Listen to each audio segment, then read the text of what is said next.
back with you live in effect for yet another review. But guess what? It's not for this bad boy, this beautiful Metropolitan tote that's in Miss Blue. It's not it. No. That's not it. This is what I have to break out for my good people. Bang! Here we go. Yet again, another Christian Louboutin pickup. And this, obviously, my good people, will be the Rantus Spikes the third flats coming from your boy Christian Louboutin. Yes. Actually has become one of my most favorite shoe designers. He has some nice bags and stuff like that, obviously, but the bags are ridiculously overpriced in my opinion, but they're nice. They're a good staple piece to have. But, at some point in time, you have to learn that, hey, you have to get what's more economical or economically friendly in your pocketbook, so to speak. So let's get into this purchase while we have it. Why don't we? Let's crack this thing open. Let's go through all the paper and all the good stuff, how they do it at the good stores. Louboutin, here we go with the nice shoe bags. And let me tell you something, a lot of entities, they don't offer these shoe bags. I wish every luxurious shoe or bag designer or provider out there, manufacturer, added shoe bags or dust bags to their wonderful bags. Coach does on most of the occasion, but then sometimes they'll stiff you and don't give you a bag, so you got to be careful. You got to look out for that. But increasingly enough, some of the best shoe designers are actually starting to begin to issue shoe bags to get their brand more recognition, because you have to learn to stand out as a business. It's not so much the item or the quality of the item all the time. It's sometimes packaging and presentation, as you can see here. Okay, Christian Louboutin done an awesome bang up job with the presentation. So let's crack this thing open and see what we got. Let's undress it. Okay. Booyah! Look at that. Man, this thing is immaculate. It has the weight to it too. That's the thing I like about Louboutin. He doesn't produce these cheaply cemented shoes that basically is held together by a bunch of industrial grade strength glue. It works okay, but at the end of the day, it's not the end all be all, and it's not the best use of products, in my opinion. If you're going to produce a good product, you may as well make it last. And that's why his products will continue to reign supreme. Look at this. Obviously, I'll start at the base and work my way down. Well, you know what? I'll start on the bottom, that famed red bottom that everyone loves to shout about and things like that. Now, I'm not one of those guys that will just walk around and show the red bottom. I can care less about that. It's the design of the shoe. The red bottom is just his staple or his signifying piece. It's almost like these music producers that put the tag in the front of their songs or their beats or whatever have you. It's the same thing. His staple is his identifying mark, rather, is his red bottom, which is 100% understandable through and throughout the industry. Everyone knows and they recognize that red bottom. They know exactly who he is and what he's done, and they know who to attribute that luxurious piece to. And it will be Louboutin, my boy Louboutin. So let's go around this thing. This thing uses a very high level pebble leather, or a very highly quality pebble leather on the sides of this shoe. It's a sport calf pebble leather. It's very durable, very tough, and it's also pliably soft as well. So then he dresses it up with a strip of suede here, very nicely stitched, as you can see. The eyelets are metal eyelets, they're black. Nice thick shoelaces. I don't know what this is, the lace stopper, I think they call that. It's actually a plastic type of material, but it's very nice. It's like a rubberized plastic. It fits very well with the motif of the shoe. Again, he carries around more pebble leather on the vamp of the shoe. Very nicely stitched around the toe box, around the vamp also. You'll see that nice stitching, who Christian Louboutin has actually been known for, okay? And he carries on the nice suede throughout the side of the actual item, around the top and around the Achilles portion of the shoe. Then obviously, this is my favorite part of the shoe. I love this embossed stamp. It's a signature of his with his signature on it. This is like a foil type of design. It looks like foil. It's actually tougher than that. And it's double track stitch along the sides to keep it pretty much intact. And obviously he has the double holes for air and penetration of to keep the moisture down or whatever have you in the shoe, so it doesn't start to funkify, if that's the proper word to use. And then he follows it up around the heel base with a trim of the same metallic type stitching, and it's metallic tubing rather, that matches this particular emblem. So basically you see on the heel base, he uses this nice shiny patent leather type of material that he very much so is known for, those iconic spikes. I love the spikes, man. It's just a different touch. It adds a different dramatic or flair for the dramatic along the base of the shoe, if you want to say that. And obviously around the whole side of it, he continues with that metallic, silverized metallic tubing. And it's a soft tubing. It's kind of tough. It's very tough, but it's soft. It's not like metal or anything like that, or some type of metallurgy or whatever you want to call that. It's actually a pliable type of material, but it's actually painted to match obviously that piece right there. So, and the thing about it is these shoes are very, very weighty. I like that. That lets you know you're spending a very large sum of designer sneaker, and it's not going to be a cheap sneaker by far. It has a lot of weight to it. The inside of the shoe, it is leather. Okay, it is definitely leather infused throughout the shoe. The sole of the shoe is a leather base, and then he does this on the tongue of the shoe.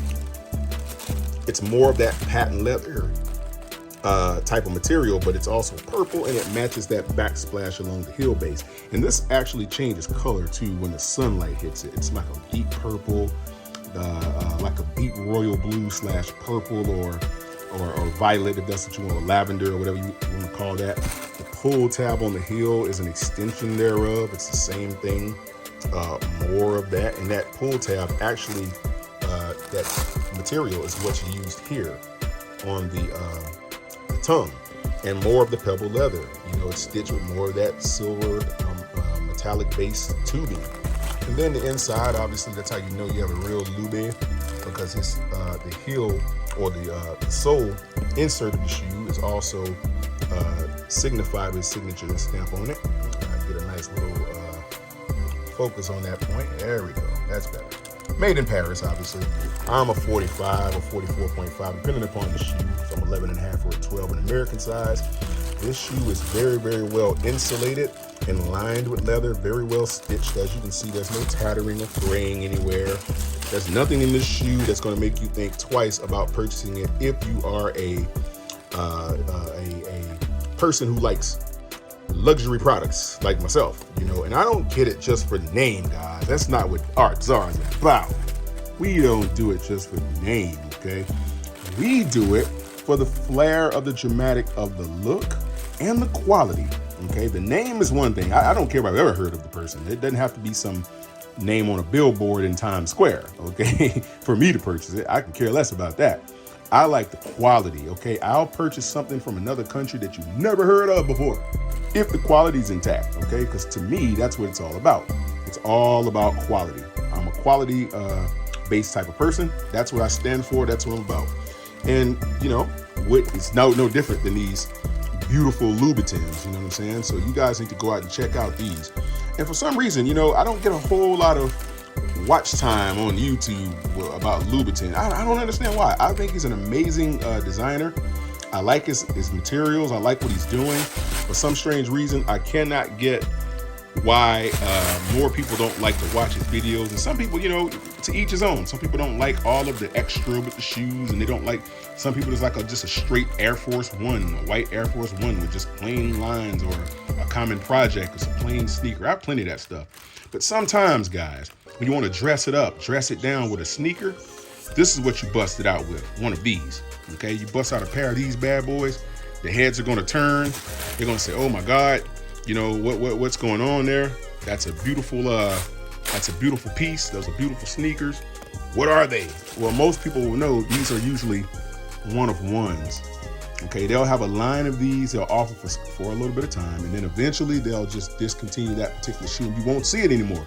It's not like a Jordan where they'll continuously make retros and re-release them in different colorways over the course of time. It doesn't work like that for a Louboutin. You may see this one design for about 2 or 3 months, maybe 4 or 5, depending upon how long it takes to sell them out. And then once they're gone, poof, it's like Kaiser Soze. It disappears and to never be seen or heard from again. I don't think he re-releases his shoes like that, okay? I don't think that he does that. I don't think that Louboutin is the kind of guy that's going to release shoes consistently to where he just wants to get sales or something like that. And I'm gonna bust this out and get a nice little shot of this. Look at that. Look at the beauty in that shoe. That's a gorgeous shoe. Beautiful. Look at that. That looks very, very nice from side to side. The lines are clean. The shoe is clean. Very nice design. It does the job. Does what it's supposed to do. And it makes a statement. Okay? Look at that. That shoe makes a statement. Whether you believe it or not, this is the type of shoe that once you see it walk past, you're going to stop and look at it. It's going to get your attention. Okay? So be ready for that. This is an attention grabbing type of shoe. Not the kind of shoe you're going to walk past and no one's going to notice it. All these colors and different materials is what really makes the shoe special. This, that, and the bottom. I mean, come on, man. You have this whole shoe consists of multi-materials, and they're all high quality too. They're not some cheap stuff that you find in the back of the Goodwill or something like that, or wherever you find the cheap stuff at. Okay, so not nothing against the Goodwill people. There's great stuff at Goodwill. Okay, I'm not taking digs at Goodwill, but that's the idea, and that's how it works with these particular types of sneaks. Okay, so you bust these out, you wear them, you get the best out of them, you take advantage of it, and the people around town will love you for it because this is not an everyday sneaker. You're not going to find these being worn every day, and people out there aren't going to be wearing them every day. You're going to see this type of thing periodically, and it's going to be, like I said, a one-of-one. There's one line of these that's going to be out there for a while. You're going to see this particular item on the market for, I don't know, a few months or so, quarter of a year, and after that, like Kaiser Soze, it's gone. You won't see it anymore, and you'll find the next line of these types of sneakers. It'll be another colorway, and the thing I like about him is all of his designs are totally different. He'll have different materials on every single shoe. It'll be some other type of material on this part of it. It'll be another color. He may just make this a flat heel base, and then he may move the spikes to the toe box, which is where he generally puts them. It's always usually here. His spikes are usually around the front. Sometimes they're around the front and smooth on the sides and in the back, and then sometimes they're all over the entire shoe. I have a couple pair where the spikes are everywhere, and it adds for the appeal of the sneaker again. And that's the thing, that's his brilliance. He just makes a nice, healthy offering of these things, and then all of a sudden, poof, they're out. And then you won't see them anymore unless you see them on the secondary market. So that's why you have to actually take advantage of these particular items when you see them, because I treat them like artwork. They're like collector's edition pieces and like artwork to me. And you see these when you see them, and then you put them out there on the street, and then you box them up, and then you might bust them out every now and then. You might take a toothbrush or like a steam cleaner and bust that out, get that dirt off the grout lines of the bottom of the base and so forth. Then you put them back out there in the street, or you just put them in a glass box or a plastic enclosed box, and then you basically show them as art. So if you're not heavy or hard on your footwear, these will look good for a very long time. And if you have a good rotation, guys, I can't stress enough the importance of having a very, very nice rotation of products. That way you don't put the wear and tear on one favorite or something like that. Have about 50 favorites. That's what I call it. And that way you can evenly wear the rotation of the shoe without wearing out your heel or scuffing on the base right there or whatever have you. So they'll look very nice for a long time, okay? So basically, people, that is my review of the Christian Louboutin And I want to say the name of this again for the record, and it's called a Rantus Spikes the Third Flat, okay? And you guys get out there and check these out. You can pick these up at Nordstrom's. You can get these at Neiman's, a few places like that out there. These things are available. But like I said, they won't be there very long. So if you're a Louboutin fan, and I love the box too. It's a raised lettering on the box. Very nice presentation. This packaging is immaculate, people. This box is nice. It's not a cheap box. It's very thick. And this box, this is the type of thing that you want to keep for very, very long periods of time with your shoes in it. So, and grab you some shoe trees too, or some really nice thick paper stuff in there, or either a shoe tree or some old t-shirts or something. You can cut them up and then roll them and then stuff them in there, and you'll keep that nice vamp intact without the wrinkle lines. And this is a pebble leather toe box anyway, the vamp, so you're probably not gonna have that problem anyway on these. But you get the idea, people. So again, that's it for me. This is your boy Art Czar. Do me a favor, like, share, subscribe to the content. Leave me a comment down below and let me know what we can do to improve this stuff, people. We're on tour with it, okay? We're making it better, trying to make it hot. So again, thanks guys for listening and watching, and I am out. Peace.